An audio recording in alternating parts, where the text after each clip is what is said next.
3, 2, 1, start. November 1983. Mr. Chairman, I must, at the outset, admit that the debate on the Governor's address has been interesting. Members have expressed their considered views on some of the problems faced by the people of this state. Some of the members have also dealt with questions which are outside the scope of the state legislature and the state government. But I know that those questions are also very important from the point of view of the people of this state. Para. I shall now refer to the views expressed by the members on the recent cyclone in the southern districts of this state. I was very much moved by the expression of sympathy from all sections of the House. This cyclone has overtaken us very suddenly, and it is no doubt a matter of great concern to all of us.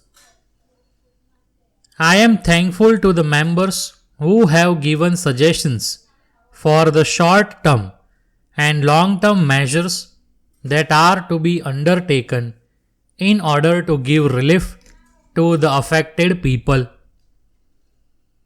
I am particularly grateful to those who have given a number of suggestions to prevent the repetition of such a calamity in future. Para. I wish to take this opportunity to explain to the House that the government have done all they could to warn the people in that area about the possibility of a cyclone.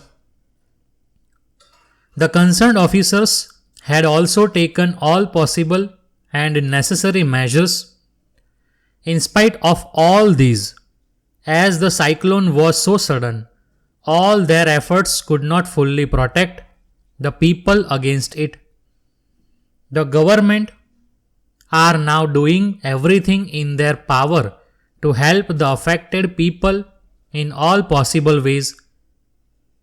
The collectors have been asked to send immediately food, clothes, and building materials to the affected areas. I am sure that the relief operations will be effectively undertaken under the supervision of the senior officers of the Revenue Department. Para.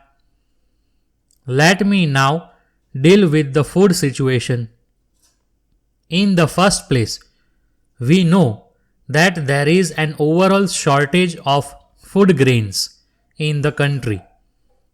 In such a time, the law of supply and demand will operate and the prices of food grains will naturally go up. It is true that in some cases the prices have gone up to such an extent that they are beyond the reach of poor people.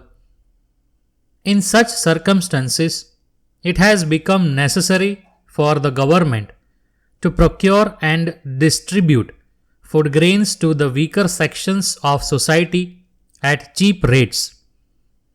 Otherwise, the weaker sections will suffer to a very great extent, as they will not be able to purchase the food grains at a high cost. We are doing this job to the best of our ability. Para. Government are aware of some complaints about procurement and distribution. We are looking into such complaints and will take suitable action to make this system effective. I am sorry, I am unable to agree to the suggestion made by a member that we should give up procurement and supply of food grains at concessional rates. Para. Letter dated 10th March 1982 from Ranga and Company, Coimbatore, to the General Manager, Ravi and Brothers, Calcutta. Para. Dear Sir, kindly refer to your letter of the 5th instant. We have carefully gone through the changes that you have suggested in the sole selling agency agreement. We are agreeable to many of the changes that you have suggested, but we are sorry to inform you that we are not in a position to accept your suggestion to omit the clause relating to the minimum number of our machines that you are required to sell. Para.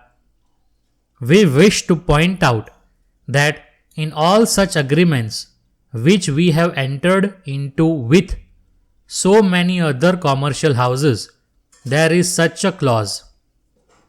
None of them have raised any objection to it. So, we are surprised at your objection to this clause.